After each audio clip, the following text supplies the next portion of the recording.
Hello viewers, आप सबका स्वागत है फिनिक्स बे लीगल चैनल में। तो आज हम एक बहुत ही इंपॉर्टेंट सवाल को ले रहे हैं। वो ये है, क्या परिवार का अगर कोई सदस्य मेरी ज़मीन को कब्ज़ा कर लेता है या मेरी ज़मीन में आके रहता है, तो क्या वो 12 साल के बाद में उस ज़मीन का अपने नाम पे वो करवा सकता है? क्या वो अपना मालिकाना हक उस पे ले सकता है? ये सवाल बहुत बार पूछा जाता है और बहुत जेन्युइन सवाल भी है, क्योंकि बहुत लोगों के साथ में ऐसा होता है। बहुत सारे बहाने से रिलेटिव्स आके रह जाते हैं, बहुत सारे सिचुएशन ऐसे होते हैं जहाँ पे आके रह जाते हैं और कुछ समय के बाद वो बोलते हैं ये तो हमारा है, हमने इस पे कब्जा किया हुआ है, 12 साल हो गया, अभी हम इस पे अपना नाम कराएंगे। तो ये एक बहुत ही एक कानून का गलत तरीके से यूज करने का बात हो जाता है। लेकिन सवाल वही रहता है कि क्या वो कर सकते हैं या क्या नहीं कर सकते हैं। तो इसके लिए हम सबसे पहले समझेंगे कॉन्सेप्ट ऑफ एडवर्स पोजीशन। मतलब एडवर्स पोजीशन के लिए क्या क्या चीज होना बहुत जरूरी होता है, तभी आप एडवर्स पोजीशन की कैटेगरी में आ सकते हो। और साथ ही साथ में हम उन सिचुएशन को भी एनालाइज करके देखिए, हर एक केस अलग होता है। अब एक व्यक्ति ये बोलता है कि मेरा रिलेटिव आके रह रहा है, किस स्थिति में आके रह रहा है, क्या क्या उस चीज में हुए हैं। तो हम बहुत सारे सिचुएशंस को भी लेने वाले हैं और उस सिचुएशन के हिसाब से जो सुप्रीम कोर्ट ने कहा है, जो सुप्रीम कोर्ट के आदेश आए हैं, क्या ओपिनियन सुप्रीम कोर्ट ने दिया है, वो भी हम साथ में डिस्कस करेंगे। क्योंकि ये सवाल का जवाब एक सीधी हाँ या सीधे ना में नहीं दे सकते हैं, हम सिचुएशन के हिसाब से हाँ या ना में जवाब देंगे। तो चलिए बिना देर करे फिनिक्स बी लीगल का ये वीडियो हम स्टार्ट करते हैं। तो सबसे पहले कॉन्सेप्ट को समझते हैं कि एडवर्स पोजेशन या प्रतिकूल कब्जा जिसे हम बोलते हैं वो होता क्या है, क्या क्या चीज होना जरूरी होता है प्रतिकूल कब्जा के।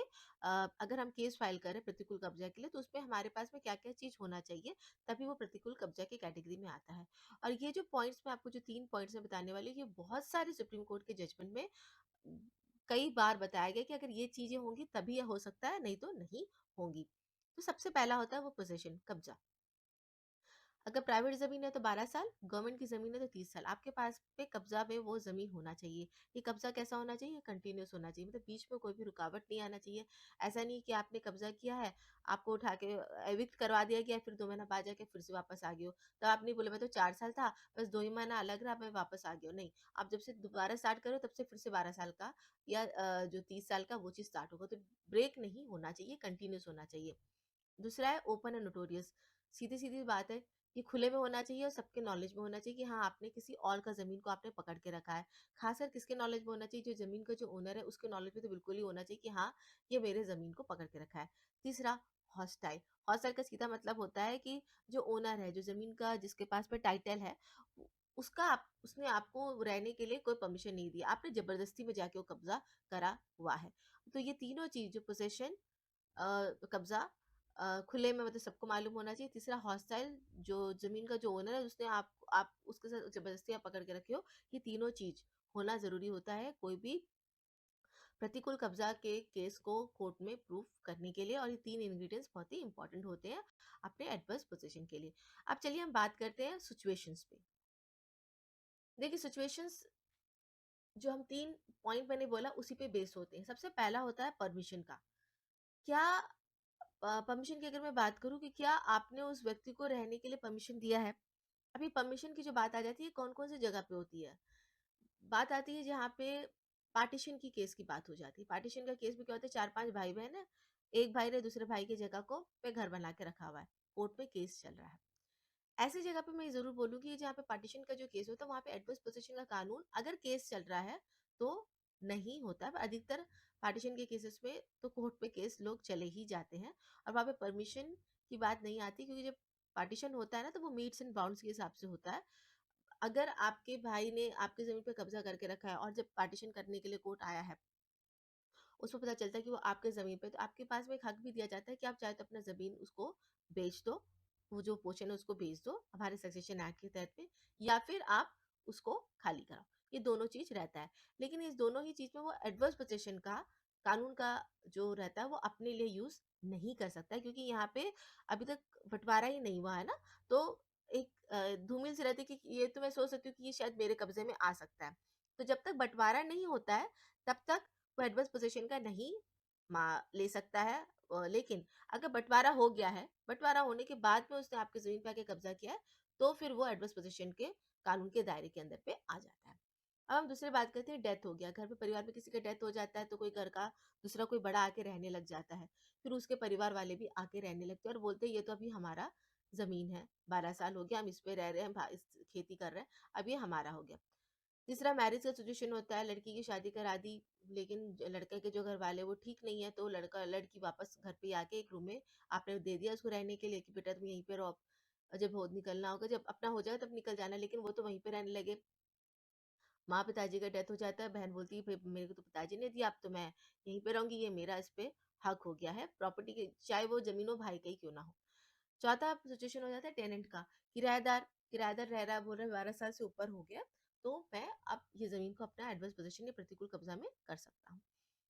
तो इसका जवाब आ जाता है, अगर परमिशन से कोई रह रहा है तो वो नहीं ले सकता। क्यों? मैंने आपको पहले ही बताया, एडवर्स पोजीशन के कानून के तहत पे तीन चीज होना है: पोसेशन, ओपन एंड नोटोरियस और हॉस्टिलिटी। हॉस्टिलिटी में बहुत जरूरी होता है कि जबरदस्ती का, जबरदस्ती तो तभी होगी ना जब बिना परमिशन का होगा। अगर आप परमिशन दे देते हो तो वो वहाँ पे वो तीसरा पॉइंट तो प्रूव ही नहीं हो पा रहा है, तब कैसे वो एडवर्स पोजीशन हुआ। अब आपके दिमाग में ये सवाल आएगा कि पर मैडम इन लोग को तो हम परमिशन जो देते हैं वो तो ओरली देते हैं, मौखिक रूप से दिया जाता है, अच्छा सोच के दिया जाता है कि चलो थोड़ा समय के लिए रह लो, अच्छा सोच के, कोई बुरा सोच के तो नहीं देता है। लेकिन आगे जाके अगर कोर्ट में ये बोल देते हैं कि हमने जबरदस्ती करे और एडवर्स पोजीशन करे हैं, तो उस पे हम क्या कर सकते हैं, कैसे उस चीज से हम बचाव कर सकते हैं। देखिए बहुत सिंपल सॉल्यूशन होता है। कभी-कभी चीज़ें का बहुत प्रॉब्लम बहुत बड़ी दिखती है, लेकिन एक्चुअली उसका सॉल्यूशन बहुत ही सिंपल सा होता है। ये तो है कि आप उनसे लिखित में नहीं लिखवा सकते हो ना, वो करेंगे भी नहीं साइन। अगर किसी के अंदर में गलत धारणा होगी, गलत भावना होगी, तो वो साइन नहीं करेगा। ऐसे सिचुएशन में आप एक काम कर सकते हो, आप अपने वकील के थ्रू उनको एक लेटर भिजवा दो।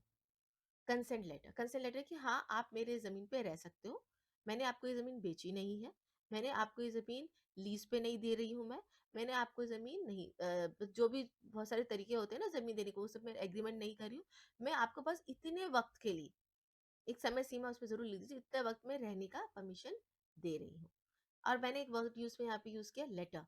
मैंने नोटिस वर्ड यूज़ नहीं किया, ठीक है? कि नोटिस और लेटर में अंतर होता है। और ये एक तरह का कंसेंट लेटर होता है जिसमें आपने परमिशन दिया है उनको रहने के लिए। तो जहाँ पे आपने परमिसिव वर्ड यूज़ हो गया है, वहाँ पे वो एडवर्स पोसेशन का कानून को यूज़ कभी भी नहीं कर पाएँगे अपनी ज़िंदगी में। चाहे उनके आगे वाले जनरेशन भी होंगे ना, तो भी नहीं कर पाएँगे, क्योंकि आपने ये लेटर दिया था और अपने पास आपने एक कॉपी उसकी, अदर कॉपी जो होती है वो आपने अपने पास रखी हुई है ना? तो ये आपके लिए बहुत अच्छा ये हो जाएगा। कभी भी कोर्ट कचहरी अगर होगी तो ये लेटर आपको आपकी ज़मीन का जो ये है वो आपको दिला देगा। मतलब ये मतलब एडवर्स पोज़ीशन पे तो अपना नाम पे नहीं करा पाएँगे। हाँ, खाली कराने का जो रहेगा उसके लिए अलग ही केस होता है, वो आपको चाहे तो करना पड़ सकता है। जहाँ टेनेंट की बात आती है, टेनेंट की बात में तो सुप्रीम कोर्ट ने जो अभी बहुत ही लेटेस्ट जजमेंट आया था, ब्रिज नारायण शुक्ला वर्सेस सुरेश कुमार, जो 2024 के जजमेंट में बहुत क्लियरली बोले कि जो टेनेंट है वो तो कभी भी एडवर्स पोजीशन अपने नाम पे नहीं करा सकता है। क्यों? क्योंकि उसको रहने का परमिशन दिया गया, उसके साथ में एग्रीमेंट हुआ है। इसलिए मैंने आपको आगे वाले लेटर की बात करी, जहाँ पे आपने परमिशन लेटर दे दी कि टेनेंट के साथ तो एग्रीमेंट हो सकता है, रिलेटिव्स के साथ तो हम थोड़ा कोई एग्रीमेंट करा सकते हैं कि भैया आप इतने दिन 1 साल रहो, उसके बाद में जब सब कुछ ठीक-ठाक होगा तो आप चले जाओ, नहीं हो सकता है ना? तब एक लेटर आप भिजवा सकते हो। आप बोलोगे रिलेटिव को भी हम लेटर कैसे भिजवाएँगे? लेकिन देखिए जब 1 साल 2 साल हो जाता है, आपको लग रहा है कि अब मामला थोड़ा-सा गड़बड़ होने वाला है, इनका नीयत खराब हो रही है, तब आप ये काम कर सकते हो, ठीक है? तो ये पहला सिचुएशन हुआ, और जो परमिशन की बात आई, ये सारे सिचुएशन पे मैंने ये आपको बताया। अब हम आते हैं दूसरे सिचुएशन पे, यहाँ पे जबरदस्ती का कब्जा किया हुआ है, यहाँ पे आपकी परमिशन तो है ही नहीं। ऐसे सिचुएशन पे आप क्या करोगे? यहाँ पे भी सबसे पहले आपको क्या करना है, उनको लीगल नोटिस भेजना है कि आप जमीन खाली करो, आप इतने दिन से रह रहे हो, आप खाली करो। 15 दिन, 1 महीना, 2 महीना, जो भी समय सीमा आपको देना है, आप दीजिए। प्रॉपर लीगल नोटिस भेजिए कि खाली करना है।